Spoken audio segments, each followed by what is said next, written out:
Nothing yet, Sarah? It's just being a little slow this morning. Okay, the heat, no doubt. Yes, I think so.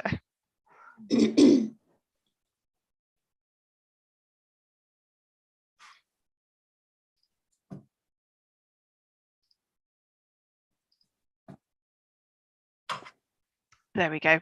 We are live now, Chair. Okay, thank you, Sarah. I will now ask each member of the forum present to confirm that they can hear and be heard. This is a legal requirement for virtual meetings. Where practicable, please also have your video switched on. So, Alison Banner, are you here and can you hear me? Alison sent apologies this morning, Chair. Okay. David Bennett. Yes, I'm here and I can hear you. Thank you. Christine Bryan.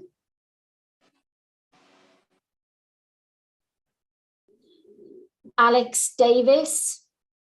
Alex has sent apologies this morning, Chair. It looks like Christine's just joining us at the moment, so if you could just come back to her. Okay. Paul Deneen. Yes, I can see you and hear you. Thank you. Good morning. Nikki Emmett. Yes, I'm here. Good morning, Kathy. Thank you. Nikki Gilbert. Yes, I'm here and I can hear you. Thank you. Thank you. Andy Gosling. Andy sent apologies this morning. Georgie Griffin.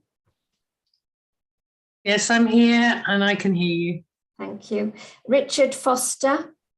Good morning. Yes, I'm here and I can hear you. Morning. Sue Jenkins. Sue Jenkins will be about 5 minutes late. She's just caught up with her family. Thank you. Paul Jennings.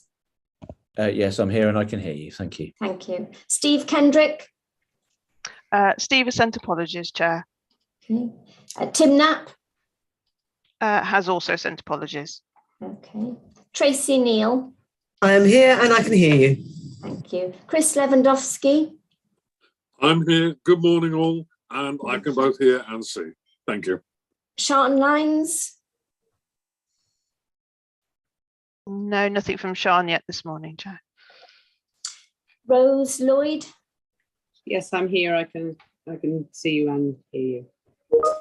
And myself. We also have the following officers in attendance. Sarah Buffrey. Yes. Yes, I can hear you, Chair. Malcolm Green. Yes, I can see Yes, and hear Malcolm's you. here. Thank you, Kathy. Is Les Knight here? Yeah, I can hear you, Kathy. Thank you. Thank you, Les. Kerry Morgan. Yeah, good morning, Kathy. I can see and hear you. Thank you. Morning. Morning all. We also have in attendance this morning. Do we have Councillor Diana Toynbee? No, she's not able to attend this morning, Chair. She sends her apologies for the meeting. And we have Patrick Grant with us, who's from the Department for Education Local Funding Policy Team. Welcome, Patrick, and you can see and hear me. I can. Thanks for having me as well. Yes. Thank you. Thank you. You're very welcome. Thank you, Chair. So I think we've just, I think Christine has now joined. Christine. No, we lost her again. Christine Bryan, can you hear me and see me? No, I think we may have lost her again, but okay. If she rejoined to go back in, and she might come in again. Yeah, I think she's possibly struggling a little with connection, but oh, I can see her name coming up, so she's trying. Christine, can you hear us, please? No. Okay, we'll move on. Doesn't look like that's fine. And I think we've also got Sheila Taylor joining us today. I think it's Sheila's first meeting, so hopefully she can hear and see us. I did see her earlier, but she's vanished from my screen. Oh, I can see you now, Sheila. Yeah, sorry. Morning, Sheila. Can you acknowledge that you can hear us? I can hear you. Yeah, thank you. Okay, thank you, everybody. The agenda, papers and other relevant information for this meeting are available for public viewing on the Herefordshire Council website. The Council is streaming this meeting live on the Herefordshire Council YouTube channel, and a recording will be available via the Council's website shortly after the meeting has concluded. Others are permitted to film, photograph, and record our public meetings, providing that it does not disrupt the business of the meeting. Microphones should be muted unless you're speaking to prevent background noise. When invited to speak, please unmute your microphone, and once you have finished, mute it again. Please use the raise hand icon to indicate that you wish to speak, and please remember to lower your hand again afterwards. Where forum members are required to vote on an item, we will conduct an electronic vote where the majority of attendees are eligible to vote. If there are problems with the electronic vote or only a limited subgroup are eligible to vote, I will ask each member in turn to indicate verbally if they are for, against, or abstaining. If a forum member has not been present for the whole of the discussion on an item, they should abstain from the vote on that item. Are there any questions about these procedures before we continue? I'm seeing lots of shaking heads, so thank you.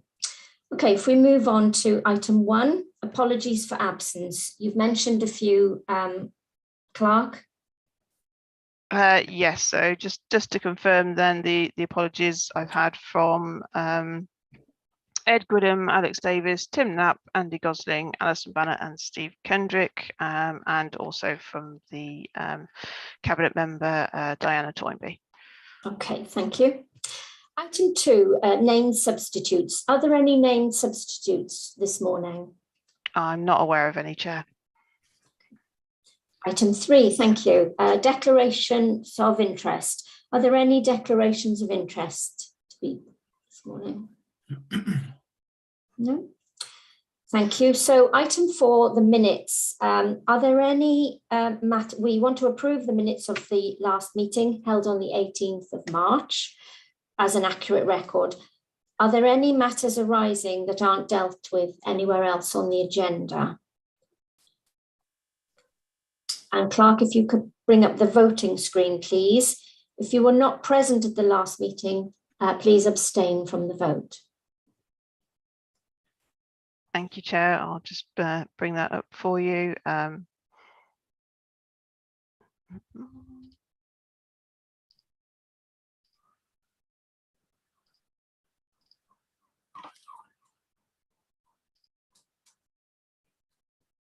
Okay, that should be on screens now.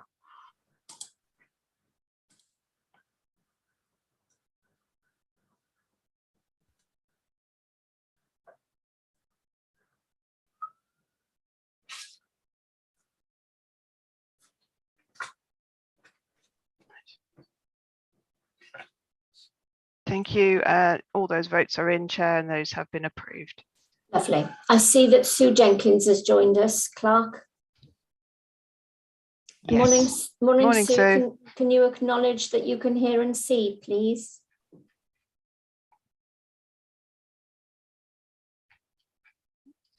And Christine Bryan, can you please acknowledge that you can see and hear? Yes, I can. Hi. Thank you, Christine. Sue, can you? Maybe Sue's not hearing us for the moment. Okay, we'll move on in the meantime to item 5 on the agenda, and that is the update on national schools funding issues. I'd like to call on Malcolm Green, please, to present a report for us on the national developments in school funding. Right, thank you, Kathy. I have a short presentation and I'll share my screen with you now. Thank you.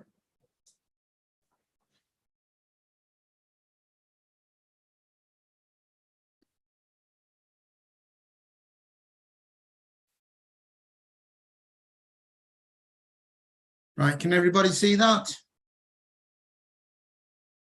Yes, I think I can. Okay, excellent. I have a short update on national school funding issues, and I'm expecting an announcement from the DFE next week, early next week, about the arrangements for next year's funding. This normally provides the basis for funding DSG and should set out any changes to the national funding formula that will apply from April 23.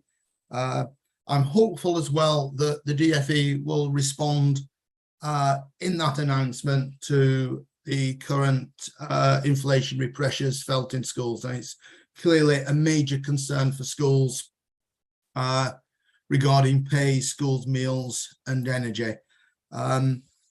It's probably worth saying at this point that schools in Herefordshire benefit from West Mercia Energy, who have managed to hedge their energy supplies, I believe, until the end of the financial year, which should defer any price increase for energy costs, but it's not going to go away beyond the hedging period. Because of the school meal, the sort of pressures on school budgets, I expect the DfE will continue with their supplementary grant like they did for this year, in that it will allow them to top and tail the funding for schools at a very late point in the funding calendar without having to recalculate DSG at the last minute. There is also a consultation paper from the DfE about the next step in the national funding formula. This has been discussed in detail with the budget working group, and the consultation date ends the end of July, and I will be putting in a response following today's meetings, and I'll go over that briefly in a minute. The National Send Review has been published, and we'll say a few words about that. But as yet, there is very little financial information that is attached to the review. Firstly, the direct national funding formula. The arrangements for transfers to the high needs block will be changing, and under the direct national funding formula, any transfer to the high needs block will have to be via a top slice from school budgets, which will be agreed with Schools Forum. For us, that means it may mean that we will have to reconsider how our SEM protection scheme works when we see the detail of those proposals. The second point that the DfE are going to implement is that notional SEM budgets will be set by the department nationally, rather than allowing local authorities to set their own calculation for the notional SEM budget. I don't think that will have a material change on schools in Herefordshire. Growth funding, the DfE proposal is that will continue to be determined locally, but there'll be a set of national standards that local authorities will have to meet. Again, I think we already comply with those standards, so that will not be a particular of concern. Although there are minimum numbers of pupils which potentially might impact on the arrangements for growth with Fairfield. Of interest also is that the growth funding will be recalibrated to current costs in the 23-24 baselines, and should we not spend our allocation of growth funding, then it's likely that the surplus will have to be returned to the DfE, or alternatively put into DSG balances. The important point is that it cannot be used to top up school funding over and above their national funding formula allocation. The DfE have promised further work on premises, and the complexity of PFI funding requires a separate consultation, and the DfE have promised to work with authorities, with PFI schools, in order to work through the detail of that, of how it's going to be done prior to the consultation. There's a split site factor, which is not used in Herefordshire, but that will be based on lump sum values with a base amount and a supplementary distance add-on. There is changes proposed for the premises exceptional factor, where this is a factor that is used for things like renting school premises is the one that applies to us. Currently, the threshold for the minimum financial impact is 1% of the school budget. It is proposed that will increase to 2.5%. This will impact on Eastnor Primary School, as currently the school rent all of their premises from the Eastnor Castle estate. That is at 1.8% of the school budget. So although it's exceptional funding, they will become ineligible in future if those proposals go forward. I am already in discussion with Eastnor and will put their views forward in the consultation paper. Having thought about this over the last couple of weeks, it seems to me that if you have an exceptional factor such as renting school premises, then I tend to be of the view that all the exceptional schools should qualify without further applying a financial threshold. So that's a point we'll make in the consultation. There are some potential impacts, particularly for local authority schools, in that no draft or final budgets will be prepared by the local authority. The schools will be given a calculator tool to prepare their own budget forecasts, or they will be required to use the DFE notional budgets, which were based on last year's number on roll. That is particularly important in planning, in redundancy planning, and making sure that schools are able to live within their future budgets, because clearly a draft budget in October, November allows schools to do that planning, so that if redundancies are necessary, they can start consultations in January. I'm not entirely clear how that will work, but again, that's a point we will make to the DFE. The other thing which will affect local authorities maintained schools is that because we will not have an authority pro forma tool modeler, we will not be able to populate the HCSS school budget planner either with the budget details of each school or any budget assumptions on pay and prices. So again, schools will probably have to do that for themselves, and we'll have to see what the impact of that means a bit nearer the time. It's likely that school funding will simply become a Whitehall spreadsheet, which is distributed in a similar way to that for pupil premium. For pupil premium, I get a spreadsheet that just says how much each school is going to get. It's quite likely that the national funding formula will become exactly the same thing. We'll get a spreadsheet that says how much national funding formula allocation each school will get. Increasingly, the options for local adjustments continue to narrow, and I guess with a national funding formula, that's exactly what you would expect. Are there any questions on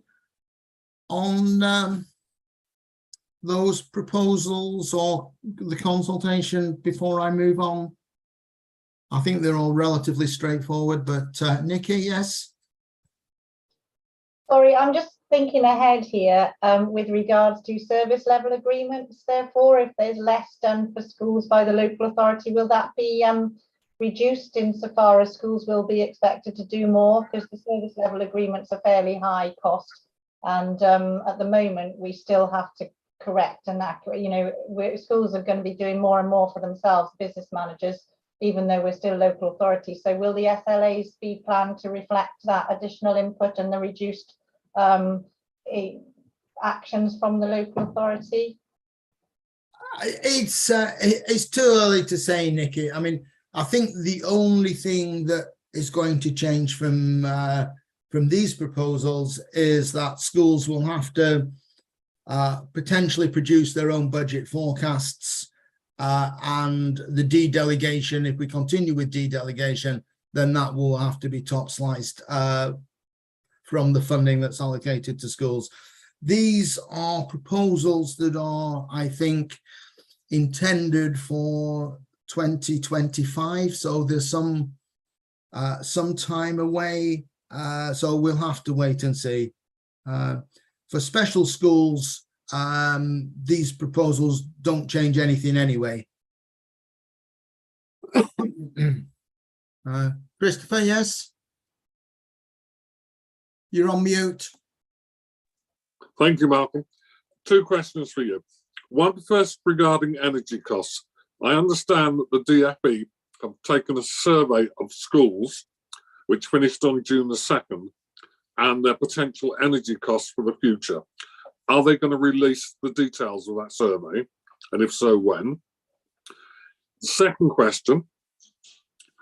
At the moment, you monitor schools' budgets very carefully, and you're able to tell schools when they're likely to go into deficit. So if they need to make redundancies or changing to staffing arrangements, that is a very good control from a trade union point of view, because everyone then knows what's happening. Will that continue in the future? And who will be doing the monitoring? Will it be you or someone else in the authority, or will it go to DFE, or will it not happen at all? Thank you.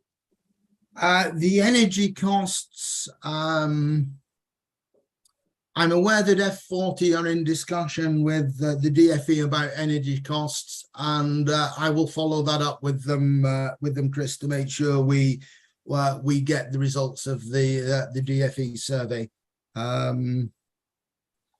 Thank you.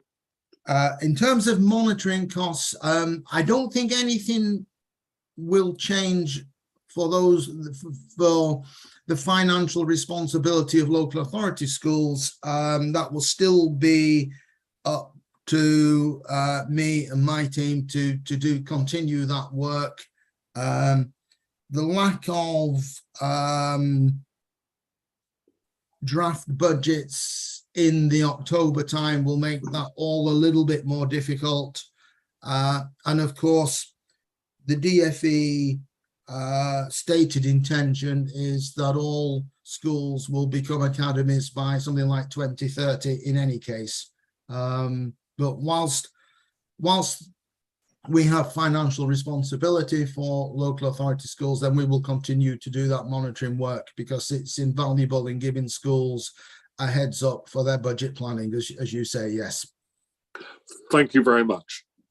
Paul? Paul? Just to say, I think it's important that we emphasise we value and appreciate the input given by the local authority, and particularly you, Malcolm, and your team. So that's the first thing. And I think as we've got somebody from the DFE present, I think it's important that we also emphasise that what we're looking for in Herefordshire is fair and equitable provision. Herefordshire is a rural county, lots of schools supported by the communities of different sizes. And I think it really is important that the DFE does take on board the rurality in its decision making. As you would appreciate, costs of travel, size of schools, food and other costs have escalated in recent times, and all these increases need to be taken into account. And I think what we want to be assured that what happens in Herefordshire and what happens in similar sized counties or similar areas, that there is equitable funding to make sure that we're all given, money which the children will benefit by the same sort of similar amounts, rather than children in Gloucestershire benefiting by more money or whatever it is. We just want to make sure we get the same deal, really. And that's the sort of one of the key points. And the other thing is, to Patrick, really, is that bearing in mind recent changes to ministers, I think we're on our third minister. I don't know how many ministers we've had, actually, but bearing in mind these recent changes, clarity is needed now on teachers' pay and support staff pay, because that tends to come out very late in the term in August, and that doesn't give sufficient time to get things resolved. So those are two issues for us: fair and equitable provision, to make sure that all the children in Herefordshire get the same deal as other parts of the country, but rurality is a factor. And secondly, can you please ensure that the increases or the economic increases that we're all suffering, that is taken into account when you do look at budgets. And similarly, teachers and support staff pay, that can be resolved, and schools will know and colleges will know what's going on by when, etc. I know he's not going to answer the question. I wanted to raise those issues, so at least he's aware that we have our concerns in Herefordshire with regards to them. Thank you very much. Thank you for that, Paul. And Patrick, thank you for listening and taking on board those concerns for Herefordshire. Yeah, I mean, I have sorry, Chair. I have written down some information. I mean, I am here to observe. I'm pretty new to the role. I'm just seeing how the forums work. I've made a note of things, and that looks like a sort of some decisions that will be made from ministers. I'll of course mention that to colleagues, but I mean, as I say, that's all I can really do. I can't promise anything, but thank you for letting me know about it. And thank you. We appreciate you taking that on board. Thank you. Paul, you still have your hand raised. If you were to observe the schools forum, can I just say that from my perspective and the members' perspective, I think we run a very useful, informative, and I think a very inclusive schools forum. I think it's very well organised by local authority. I think Sarah does a great job in putting it all together. I think that it's very well supported by all the senior members of the Herefordshire Council and the education side of things, and the head teachers and the bursars and all the other members of the forum from all the different parts. Value and appreciate the ability to have these discussions. And again, if you are looking at schools forum or fora, I suppose, on other places, I hope that they're as well organised and as supportive and as sort of useful. And there's honest discussion going on. There's a budget working party, which Paul Jennings is responsible for. They go into things very thoroughly. I think things are allocated on a fair basis. So when you look at it, I think we've got a very, very good model of operating, and I hope that this will continue to be supported in the future.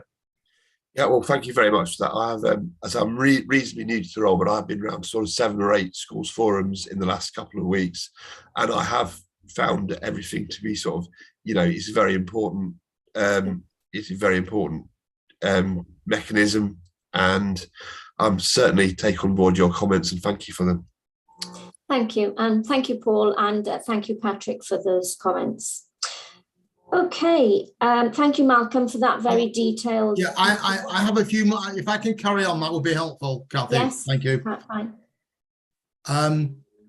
On other funding matters, there are just 2 items that I would wish to raise. There's the schools white paper, and I know Kerry Morgan has asked me if he could give an update to forum on the council's proposals for an LA brokered mat. And that's the first thing. The second one is that the F40 arranged a briefing for MPs in Westminster on the 5th of July. We've had some feedback, and forum will be pleased to know that our local MP, or one of our local MPs, Sir Bill Wiggin, attended. But unfortunately, it was on the day that we had the Secretary of State resignations, where I think we had 3 ministers in the course of one day, and that somewhat distracted the MPs from the school briefing seminar. And F40 is intending to arrange another in September. If it's appropriate, Jack, could we invite Kerry to say a few words now on the LA brokered mat? Yes, that would be fine. Kerry, would you like to join in the discussion, please, and present? Yeah, thanks, Kathy. I've got no slides for this one, Kathy, but I'm going to start. I'm going to start with an apology, if I may, because several of you on the call have heard me say this in 2 or 3 times in different places. So apologies to some of you. But a quick update. This is for the benefit of putting it formally to the forum, so you know where we're up to. 3 separate things. The DFE have launched a proposal for a new free special school, and it's in 2 phases, one of which we had to express an interest by last Monday the 11th. So just to formally say, we have expressed an interest that we will be looking at one. It's not a an actual bid yet. The bid process goes on till October, but we have to register an interest first. So we've done that. And then there'll be a second special free school bid, which closes in October, that runs parallel to it. We'll be putting in a proposal to express interest in that as well. But just to be clear, they're not actual bids. We haven't involved anybody in those yet. We've just registered the interest. So that's one bit of information. The second thing, as most of you know, is the DfE on the white paper have said that local authorities can broker or facilitate multi-academy trusts, and they're asking for what they call a test and pilot phase next year. We've expressed interest to them. It's been warmly received. That doesn't mean they've approved anything yet. We've just said we want to talk to them about it. And we've got a conference on the 23rd of September, I think it is the 23rd, for schools that may wish to be involved in that. I've already had expressions of interest from about 15. Again, there's no commitment needed here at this stage. So this isn't formalized or defined yet. But I think we want to engage with it in the spirit in which I think the white paper intended, which is it isn't actually a local authority MAT, it's a local authority brokered or sponsored MAT. We facilitate it rather than run it in any way. So I'm proposing on the 20, actually I think it's the 13th actually rather than the 23rd. Thanks Malcolm, 13th, to have people from HR, legal and property services and people who've set up MATs elsewhere in the country to come and talk, to give a bit more detail around that. And the reason I'm keen to engage in that, apart from the fact that it's, I think, per se, a worthy thing to happen, is increasingly funding from the department will be routed through multi-academy trusts, and that includes capital bids funding. So that's why I think this is an important development. So I'm also happy to come and talk to governing bodies about this if they want me to over the next few months. So again, the position we're in, and I'm working on the basis that although there will be changes to the legislation around the white paper and probably changes in personnel back at the department in the course of the next few weeks, the general thrust of the white paper won't change. So there will be changes of people, but not massive changes to this particular policy. That's the second bit of update. And the third bit on the white paper is that there's also quite a heavy emphasis on improving attendance nationally. It's not got quite back to pre-pandemic levels. It's doing okay. This is not a typical week because of heat waves and COVID, but so the DfE are proposing that all local authorities deploy their attendance officers to try and improve attendance, starting actually next academic year, not straight away. And some of you will know that we don't actually have any attendance officers and haven't had for some years. So we've managed to secure some funding. So we'll be looking to appoint 2, hopefully even 3 attendance officers from, well, we'll recruit them during the autumn term. So they'll be in place 2 terms before needed. So that's useful. And then final bit from me is some of you will know that local authorities used to receive school improvement grants from the DfE. They ceased. We've had our last slice of that funding. It's already with us. We spent some of it on employing the school improvement advisor, Liz Farr, if you know. So we've got a plan in the background as to how we might be able to separately fund that now the funding for that has ceased.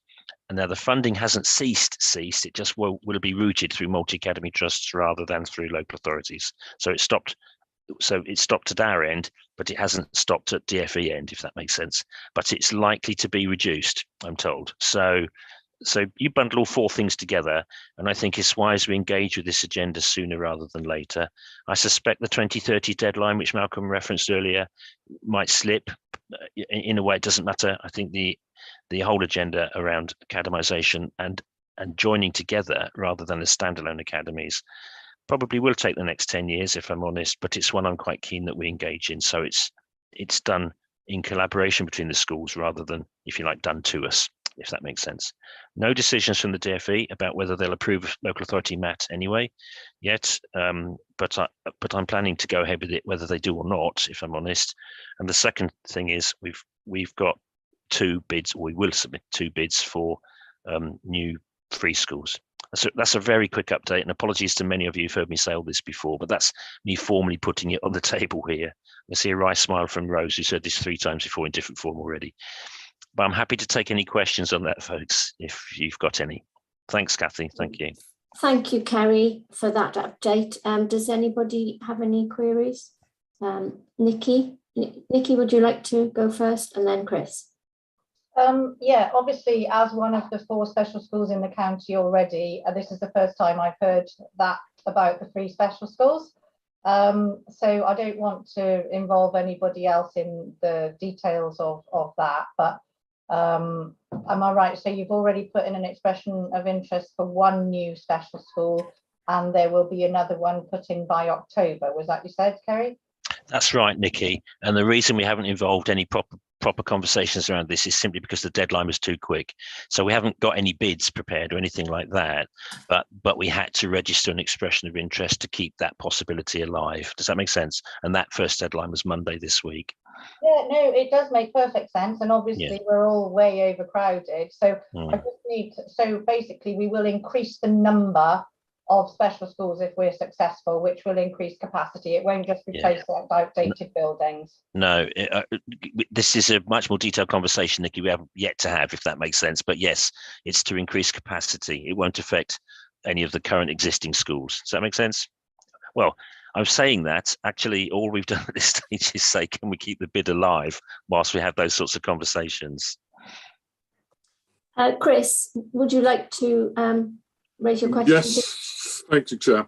On the same topic, Kerry, is there any suggestion as to where these 2 new special schools might be located within the county? No, we haven't got that far, Chris, I'm afraid. We just literally had to express an interest and say we will be looking at that in detail and therefore looking, we're nowhere near that stage, Chris, at the moment, I'm afraid. Obviously, there's a question of travelling, and at the moment, there's no special school in Ross or Ledbury or in the far west of the county. Understood. Yeah. Thank you. Yeah, thanks. Thank you. Les, could you ask your question now, please? Or make a comment? It's just a clarification, really. Yeah. The bid that has gone in is for a free special school, and the complete bid has to go in for end of September, October time, and then the second one is a bid for an AP free school. So, and that starts in September, October time in terms of expressing interest. So they're slightly different bids. That was all I wanted to say. Yeah. Thank you. Thank you for that. Anybody else got any queries before we move on? Thank you. Paul? Paul, you're still on mute. Do we know what the needs are in terms of the special needs? Because we've got a behavioural special school, we've got some other schools like Barles Court, etc. Do we know what type of special needs these schools will be? Understand? We're continuing to have to do work on sufficiency for the different types of need. It's the predictions we made 2 years ago are already have been overwhelmed. They're well out of date. The demand has increased dramatically. Just to give people a clue, during the last financial year, the requests for EHC plans rose by 26%. So, and a proportion of those will be for lead to specialist places. So it gives you some idea of the scale of demand and increase. And of course, it's tricky to unpick what is short-term impact of COVID, what is longer-term impact of COVID and its knock-on, and what was rising demand prior to that. So really quite a complicated picture. It's also the case that there are, we're dealing with individual children with complex presentations. So, although we like to categorize schools as having a particular type, you have both a child, many children with autism and significant learning difficulties and potentially behavior that challenges as well. So, it's not as simple as just kind of looking at what school census or even the primary need on EHCP's return, so we are doing that work, and we're having to get down to granular level to get a sensible answer to some of the questions we need to ask. And could I ask, have we got capacity for the professionals who are making these, not diagnosis is the wrong word, but, because EHCP plans are considerably, they're complicated, and schools, to try and get a psychologist in to make assessments of things. Is there capacity there, Les?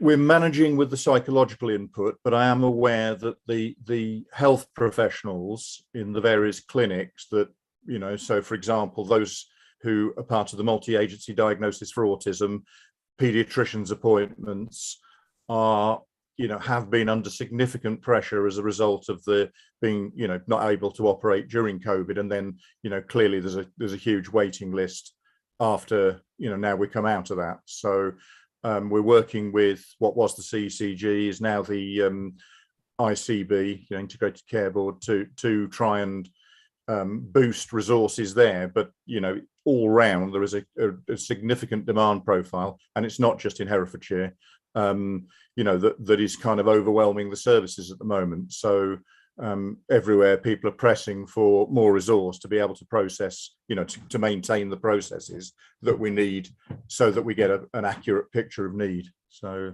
well, that may be something, Patrick, you can also note down in terms of the issues with regards to ensuring the children need to be assessed to get to go into the various special schools. And, you know, that may need to get some additional funding to make sure that children, because I mean, children only get one opportunity of their education and they should be in the right placement. But if we got issues with regard to that, then we need to look at potentially getting, or the DFE funding some specialist individuals who can support counties or areas with this particular problem. Okay. Thank you. Thank you, Les and Paul. Nikki, would you like to go first, and then Kerry follow up, please? Yeah, thank you. I don't want to monopolise this part, but I think colleagues need to be aware that there is very little point, and this is very relevant to Patrick, very, very little point in bidding for any new special free schools until the funding of special schools is sorted out. Because at the moment, the only reason that our special schools are remaining solvent is because of Malcolm's very clever adjustment of the high needs tariffs. My school is oversubscribed at 70 pupils, which gives us a basis of £700,000 before tariffs. That is meant to pay for all teachers, myself, admin staff, the basic things you need for running a school, whether it's a special school or otherwise. That is meant to cover the cost. That does not cover the cost.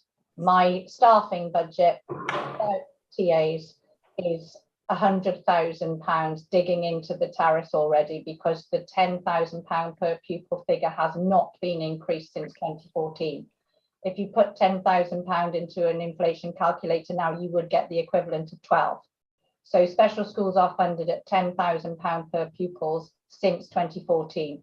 That is why Malcolm has had to increase the tariffs. So we need to be very, very clear that before we accept bids or, you know, put in bids for free special schools, until the funding formula is altered, we are just going to be producing bankrupt schools. It has not moved with the times. The needs are becoming increasingly significant. Teaching salaries have gone up and up and up, which has not been addressed by the £10,000, but has been addressed by the lump sum in mainstream schools. And we cannot, special schools across the country cannot continue until, and as Malcolm said, the SEND Green Paper is very, very limited on financial information. We will not be able to continue running effective special schools until the funding arrangements have been adjusted to the standard inflation rate. Thank you, Nikki, for raising those issues. I bet you're glad you came now, Patrick. But it is important that we I suppose people are using the opportunity to share the concerns we have. Kerry, can I ask you please to respond or ask your question? Yeah, thanks, Kathy. Mine's a different point, folks, but I echo what Nikki's just said, actually. But mine was more in response to Paul's question about, is there enough kind of in-house capacity to do all this? And just to put on the table, the spike in demand for special school places of all kinds, actually, it's a national issue, I know, but it's reflected in Herefordshire as well. There's no doubt that this team, the in-house team, has been stretched in the last 6 to 9 months. Les and I have been working on some extra capacity for that team, for some time now. We think this week we've managed to secure some extra funding to bolster the capacity of the team. But the issue will remain, Paul. It is still a team under pressure simply because of the increase in demand. But we're hoping to be able to recruit a couple more to that team in the very near future. Thanks, Kathy. Thanks. Thank you, Kerry. David, you've got your hand up. Yeah, notwithstanding, I take Nikki's point that about the funding, and it is a national issue, not a Herefordshire issue. But I really think we need this bid being put in, because at the moment we're spending inordinate amounts of money on sending children with special needs across borders and paying extortionate amount of money to private institutions. It makes no sense that we wouldn't have this facility. We've got to have this facility. The national picture does need to change, and there needs to be more funding into special needs. And that's got to come, because the pressure will be there. But for Herefordshire's sake, we need to have this bid put in. It's just the only way forward. We have not got the capacity at the moment. Yeah, I wasn't suggesting we don't put the bid in, but as the Schools Forum and Budget Working Group is very much focused on the financial accountability and affordability, they do need to go hand in hand, because 2014 is 8 years ago and nothing has changed on the funding. So it just highlights the need for that to happen sooner rather than later. No, I agree. It's just the way that you phrase that seemed to imply to me that you would rather not have it than until everything was sorted out. I don't think everything is going to be sorted out for a while yet. Not at all. Okay. It's just All that right. we're spending money that's meant to go to pupils. We're spending money on paying staff because the pay rises haven't been covered. Yeah, I agree entirely across the education sector. Yeah. Okay, thank you. Malcolm?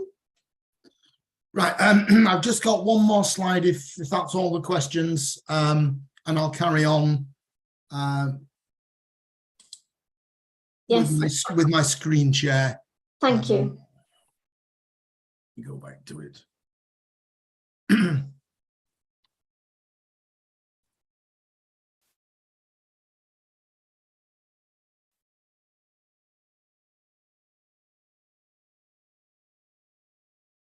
Right, I think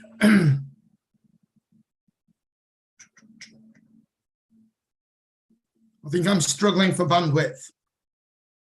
No, I can see the PowerPoint, if that helps. Can you? Ah, right, Yeah. okay, I can't. Yeah, I can. Can other people nod? Yeah. Yeah.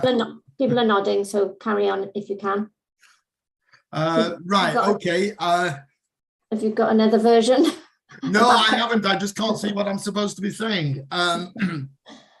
Let's have a... Is it helpful if I read it? Or?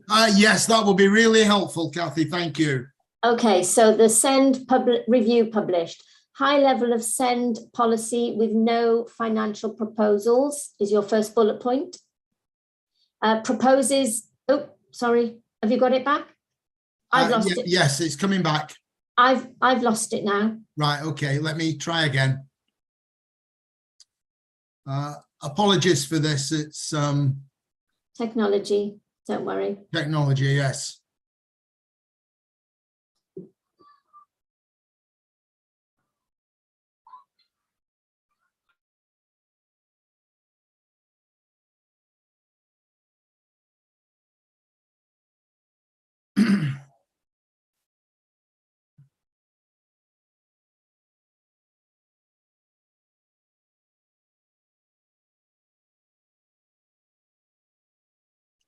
No, I'm sorry, I think I still can't get it back.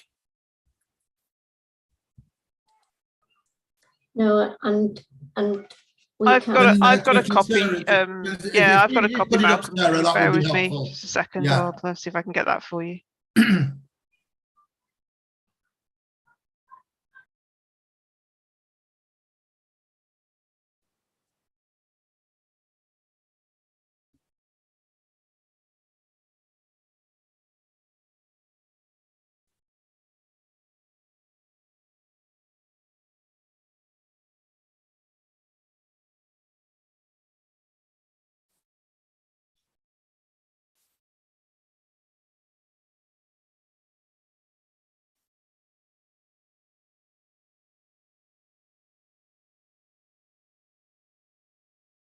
Right. Thank you, Sarah. Yeah, thank you. Right. The SEND review has been published after a long wait for the final version. It is very much a high-level policy on SEND policies. There are very few, almost no financial proposals within the presentation. The two recommendations that are there, the first one is about proposing financial stability for PRU alternative provision providers. And I think that we need to wait and see what those proposals are, but it's basically about the number of places and paying top-up funding for the number of places as opposed to top-up funding for the number of pupils. The complexity with PRU funding, as I'm sure some of the forum members will be aware, is that you have to set the budget and the funding at the start of the financial year. And of course, the number of pupils in the PRU increases significantly from September through to the following summer. We will be interested to see what those proposals are. And we have already made steps to sort of agree an annual budget for the PRU that is based on the number of places and those places being fully funded. So we wait with interest on that. There is also a proposal for a national framework for top-up tariffs. There is no detail how that is going to be done, but it took Herefordshire about 3 years to work through our framework for top-up tariffs, and it will surely take the DFE as long, if not longer, for a national framework. And then you've got all the complexity of transferring pupils from a local framework to a national framework. So I suspect that that is a 5-year piece of work with lots of complexity, and the devil will be in the detail. So we'll need to wait and see how that develops. And Nikki has already commented on the £10,000 per place for special schools. That has not increased since it was set in 2014. And it's disappointing that there was no comment within the SEND review paper on increases for that £10,000 per place. We do intend to show the speech by Charlie Lang, who's a deputy director at the DFE, at the end of Schools Forum. It's a 20-minute presentation by Charlie Lang that is really, really useful for people to see. We'll do it at the end of the meeting for 2 reasons, largely for copyright reasons, so that we don't record the speech in the council's live YouTube, but also some members of Forum may have seen it previously, and obviously they can make a choice. And then we'll have an informal discussion at the end of the meeting about that speech and the implications for us. I'm not sure whether Les wants to say anything now or wait till after the speech. Les? Yeah, just a couple of points on the things you've got on the slides, really. As you say, we did take that step of trying to stabilise the PRU funding last year. So what, in terms of meeting what is published in the green paper, I think we're well placed to do that, as with quite a number of the proposals. We were one of 13 local authorities represented on the ISOS partnership research into funding formulae for SEN. The work that they did led to the sort of proposals around an SEN formula distributes funding to authorities, but the conclusion it came to was that it would be very difficult to get a single mechanism or matrix to fund individual pupils, and it stopped short of that. So it's interesting it's now come back again. That information is available if anybody's interested in it, but quite an extensive piece of work.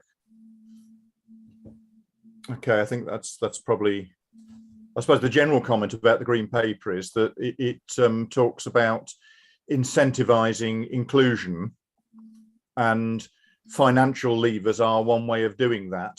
And I cannot see any explanation in the green paper as to how that's going to happen.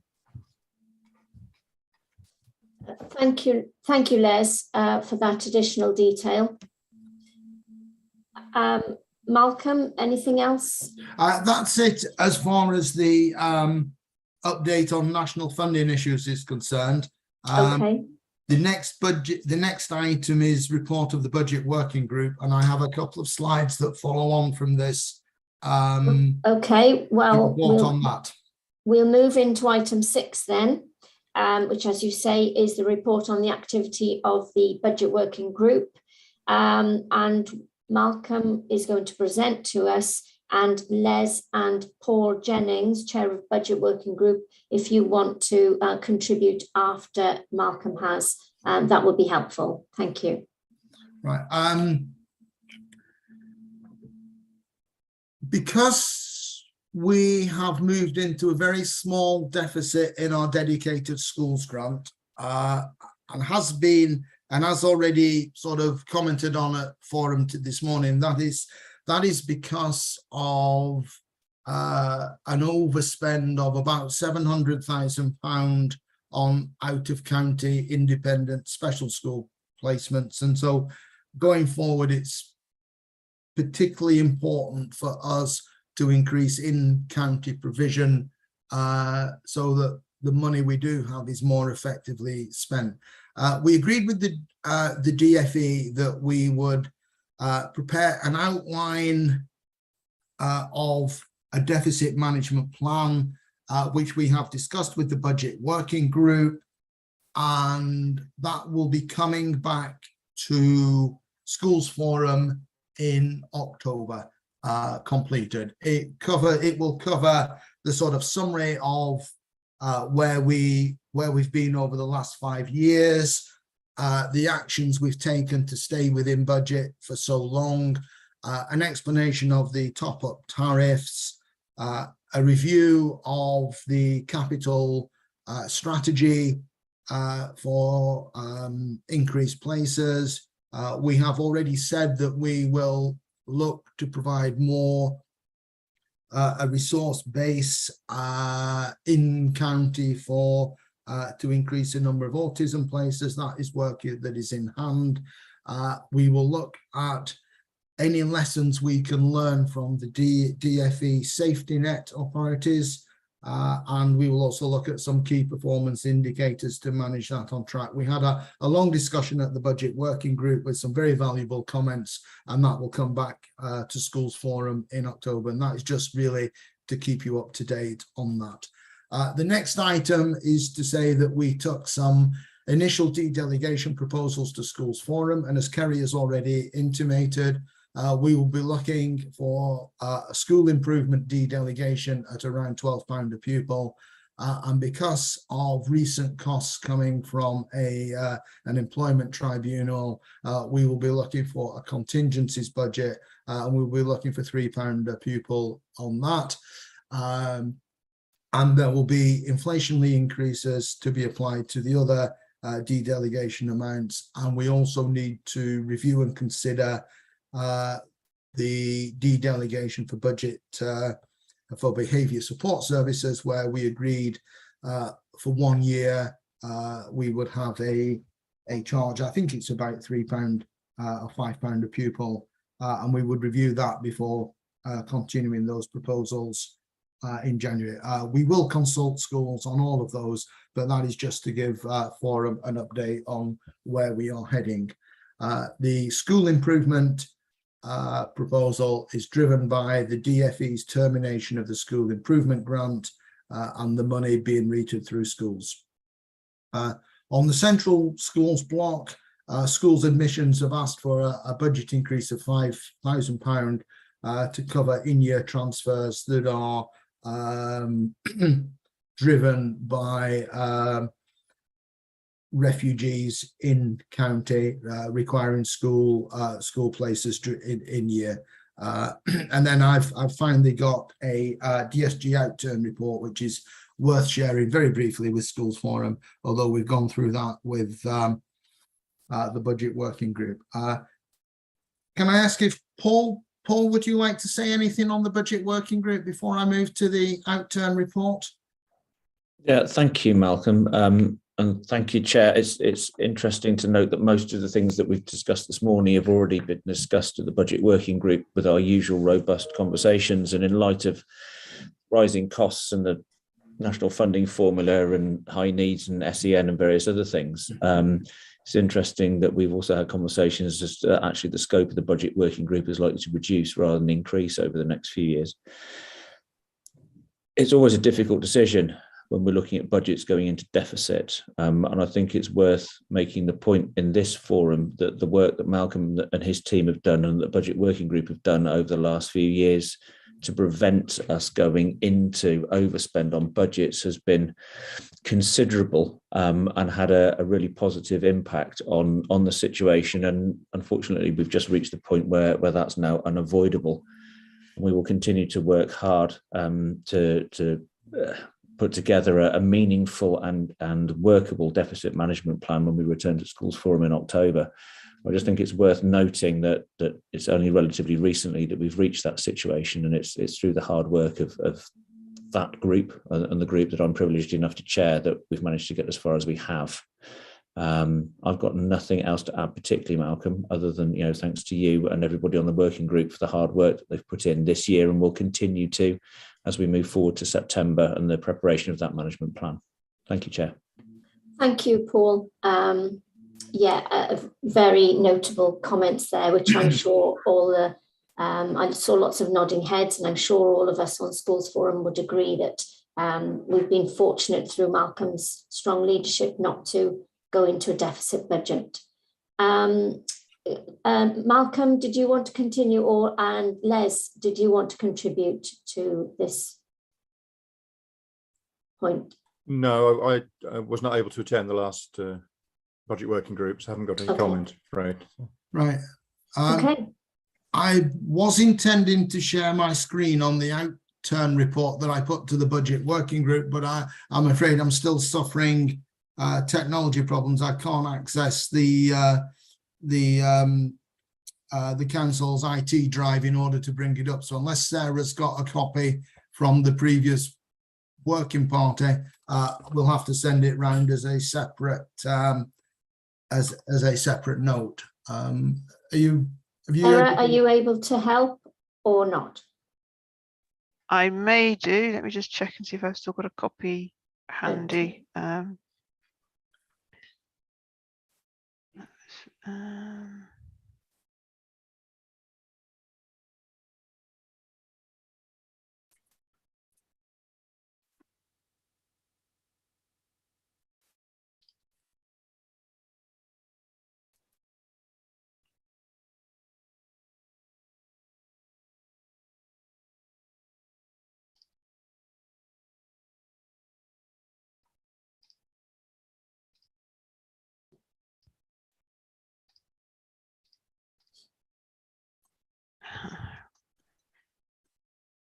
Right, yeah, I think I've got it. So this was the outturn report. Yeah, it's a one-page Word it's the one document, pager. Sarah, yeah. Yep, I have got it.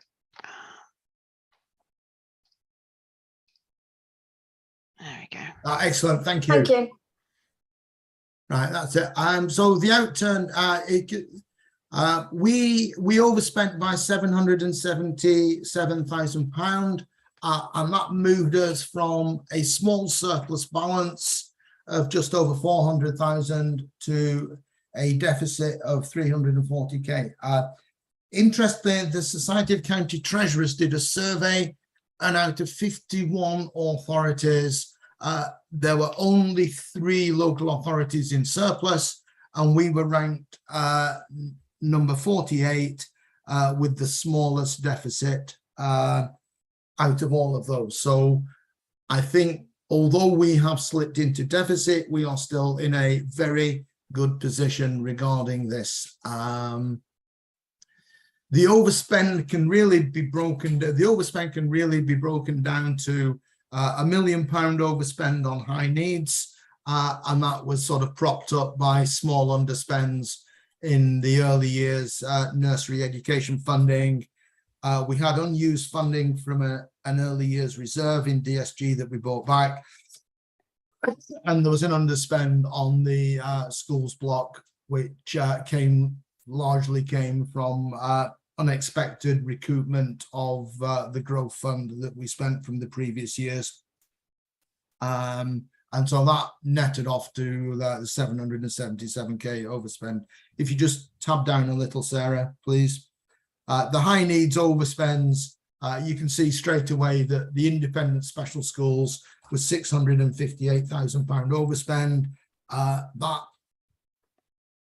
It is particularly due to the lack of in-county provision of the right need, and it's going to, I guess it's going to be at least 2 years before we can build any more substantive provision that's going to significantly address that. And of course, once those children are placed out of county, it is enormously difficult to ever bring them back. So the budget we've set for 22-23 covers that overspend and provides for an increase in placements of for 2 pupils out of county. From a discussion that Les and I had the other day, it's probably not going to be sufficient, and it's probably going to overspend again this year.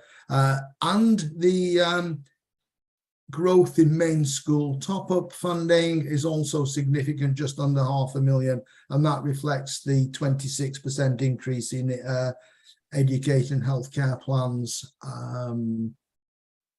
that Les already mentioned. We've got, we used to be a net importer of pupils, and we used to send invoices to other counties, and we used to make a profit on the local authority recruitment. That has now turned around, and we have overspent on the LA recruitment. Again, that is not going to change in the short term. And then there are a small other set of overspends there. The SEM protection scheme overspent by 100,000 on spending of 400,000, and that is offset by a number of underspends. We put some money aside to guarantee the number of pupils at the New Beacon College, and actually that was not called for. We had additional income during the year, which largely came from adjustments to the high needs budget, which was obviously helpful. A small underspend on the SEN support services, which have underspent for the last 4 or 5 years. Underspend on post-16 top-up funding, and a couple of other underspends and a few miscellaneouses that netted off. But the key things to note really are the overspend based on the independent special schools, mainstream school top-ups, and the recoupment where other authorities are charging us for Herefordshire pupils that have been placed sort of out of county. Those costs are not going to diminish in the short term. And although we have placed a balanced budget for this year, those pressures are not going away. During the summer, we will prepare a forecast for this year to see what the estimated outturn might be. I'm happy to take any questions on that and on the outturn report. Okay, is anybody, thank you, Malcolm, and thank you to Sarah for sharing that paper with us. Has anybody got any questions? Les, you want to contribute? You're mute. Yeah. Okay. Yeah. I mean, somebody, I think, who commented earlier, can't remember, about the cost of independent school places. We are frequently paying £100,000 by the time you've taken transport into consideration, £100,000 annually, and that may go on for 4 or 5 years. So it probably accounts for at least 10% of our overall high needs budget now. from having been a relatively small proportion 5 years ago. So, it's very clear to see that effect, and and does support the notion that we need to build more places within the county for a wider variety of types of need. So, which we are doing, but as Malcolm said, it takes time to get that process through and to get them actually built. Thank you, Les. Thank you. I can't see any more hands up. So thank you, Malcolm, for that very extensive detail on both of those agenda items 5 and 6. And Les, for your contributions with regard to the needs. There's nothing to vote on. That was purely for our information. So we'll move on to item 7, if no one else has got any queries on the financial aspects. Okay, so item 7 is the annual review of the Schools Forum membership. And this is to receive a report on the annual review of membership of Herefordshire Schools Forum and Budget Working Group, and to approve action as necessary to maintain proportionality. So if I could call on the clerk to update the forum on the outcome of the annual review. Right, thank you, Chair. Fairly straightforward, this one. This is the annual review of proportionality, where membership on the forum needs to be apportioned between representatives of academies and representatives of local authority schools in proportion to their pupil numbers. And the review's been carried out based on the January census figures. As has been the case for the last couple of years, there's no significant movement in that, so no need to adjust the membership of the forum at this time. What will change, potentially change the proportionalities in future is, of course, any further academy conversions. So we'll be keeping an eye on any of those as they come through, and do any further checks and bring back any necessary adjustments to the forum at that point. But for now, it's simply proposed that we retain the membership as it stands. So that's the recommendation in the report, Chair. Thank you, Sarah. So I can't see any hands up to contribute or ask questions. So we can move on to the recommendations and voting. So I'd like to say that the recommendations are as follows. The outcome of the annual review of proportionality is noted, and no changes are made to the allocation of seats of Herefordshire Schools Forum or the Budget Working Group. Clerk, if I could ask you to allow us to submit a vote, please.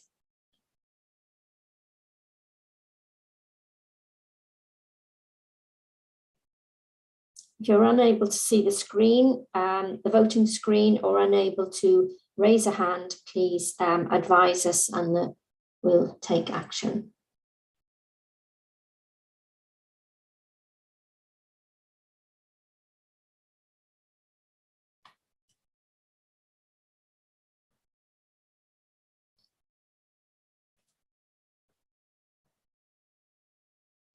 No, I think Malcolm's gremlins have spread to my machine now.